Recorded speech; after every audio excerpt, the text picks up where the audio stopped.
Everyone. आज बात करेंगे कि बीपीएससी 71st जो हुआ वो कैसा हुआ। तो अगर 70 से कंपेयर किया जाए तो ओवरऑल एडमिनिस्ट्रेशन के मामले में हो या ओवरऑल क्वेश्चन के लेवल के मामले में 71st बीपीएससी काफी बढ़िया हुआ। और हम क्योंकि एग्जाम दिए हैं तो हम आप लोग को बेटर बता पाएंगे कि वो 2 घंटा के अंदर पेपर का लेवल कैसा था। मतलब बाहर बैठ के तो पेपर सबको आसानी लगता है, ये हमेशा देखा गया है और लोग ज्यादा कटअप भी बताता है, लेकिन अंदर बैठने के बाद जो टफ सवाल है वो कैसे आपसे इजी सवाल भी गलत करवा देता है, ये भी देखना होता है। जो न्यूमेरिकल आ जाता है तो वो कैसे आपका टाइम खाता है और 2 घंटा का टाइम मैनेज कर पाना आपके लिए डिफिकल्ट हो जाता है, वो भी देखना होता है ओवरऑल एनालिसिस करने के टाइम पे। तो अगर देखा जाए तो हार्ड, अगर ओवरऑल क्वेश्चन का बात किया जाए तो हमको लगता है कि करीब करीब 40 क्वेश्चन काफी हार्ड था, काफी डिफिकल्ट टू मैनेज था और ये मोस्टली सभी स्टूडेंट को यहाँ पे डिफिकल्टी हुआ होगा। देन 30 क्वेश्चन कहा जा सकता है कि ऑन एन एवरेज आसान तो नहीं बोल सकते बट मॉडरेट था, जो कि शायद कुछ लोग बना पाया होगा, ज्यादातर लोग नहीं बना पाएगा ये सब सवाल भी। हम बताएंगे आपको कि कौन सा हार्ड क्वेश्चन लगा हमको, कौन सा मॉडरेट लगा, जब हम सब्जेक्ट वाइज डिस्कस करेंगे कुछ क्वेश्चन को। 80 क्वेश्चन ऑन एन एवरेज कह सकते हैं कि वो डुएबल था, इजी तो नहीं कर सकते, इजी शायद इस पेपर में बहुत कम ही क्वेश्चन था जिसको इजी बोला जा सकता है। बट हाँ, जो लोग अच्छा से तैयारी किया है, 3 साल 4 साल से तैयारी में है, तो उनके लिए शायद 70-80 क्वेश्चन आसान होगा, कर पाने वाला होगा। बाकी आए जहाँ अगर एक एक सब्जेक्ट का बात किया जाए तो इकोनॉमी इस बार कोई भी ऐसा कॉन्सेप्ट वाला सवाल बिल्कुल भी नहीं था, सारा डाटा और स्टैट्स पूछा गया, खास करके इकोनॉमिक सर्वे और बजट से रिलेटेड कुछ पुराना भी डाटा डाला गया बीपीएससी द्वारा। तो उसके वजह से इकोनॉमी एक थोड़ा सा डिफिकल्ट साइड में चला गया इस बार। पॉलिटी अगेन लग तो रहा है कि क्वेश्चन सब इजी है बट एम्बिग्विटी वहां पे भी काफी ज्यादा है। अगर उस सवाल का हम बात करें, जैसे अटॉर्नी जनरल वाला सवाल हो जाए या फंडामेंटल राइट्स वाला सवाल जो हो, इवन महात्मा गांधी के प्रिंसिपल वाला भी जो सवाल है वहां पे भी लोग गलती किया है। क्यों? क्योंकि क्वेश्चन थोड़ा सा एम्बिगुअस था वहां पे। अगेन हिस्ट्री बात किया जाए तो ओवरऑल हिस्ट्री आसान साइड में ही था, ज्यादातर सवाल जो मॉडर्न हिस्ट्री से था या एंशियंट हिस्ट्री से भी था वो इजियर साइड पे था।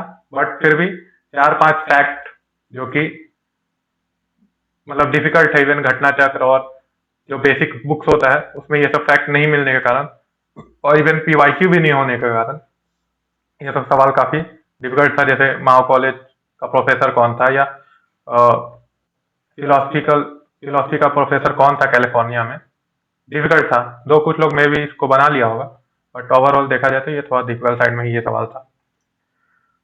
Science, again science technical background वाले लोग के लिए, इंजीनियर्स के लिए उतना डिफिकल्ट तो नहीं था, बाकी लोग को थोड़ा डिफिकल्ट लगा होगा।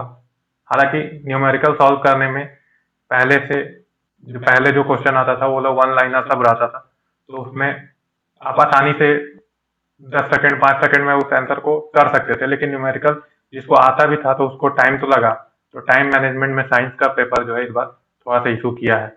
अगेन कुछ टफ सवाल था ही, जैसे पॉलीमर वाला सवाल या वैस्कुलर टिश्यू का कौन डिस्कवरी किया है ये सवाल, या कोडोन नॉन सेल्स कोडोन के बारे में पूछा गया। तो ये सब सवाल थोड़ा डिफिकल्ट था, सबसे नहीं बना होगा ये सब सवाल, और कट ऑफ कम करने में ये सब सवाल काफी ज्यादा इम्पैक्ट करेगा। अगेन ज्योग्राफी में सेम है कि ज्यादातर सवाल तो आसान ही था, डुएबल था, बट हाँ कुछ सवाल जैसे डेविल नेक्स, ग्राउंड जीरो, ये सब लोगों को डिफिकल्ट दिक्कत किया बनाने में। करंट आई थिंक सबसे डिफिकल्ट, अगर ओवरऑल पेपर का बात किया जाए तो अगर कोई सेक्शन था तो वो करंट का था।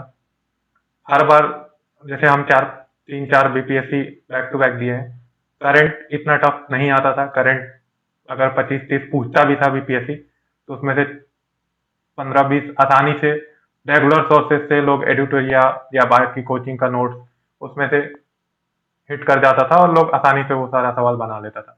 इस बार वो एक तो क्वेश्चन फ्रॉम करंट बढ़ गया है और वो सवाल जो आसानी से बनता था वो काफी कम हो गया। और एक और जो एबव मोर देन एबव का जो एक ऑप्शन आ जा रहा है, वो बहुत सारा क्वेश्चन को डिफिकल्ट कर दे रहा है।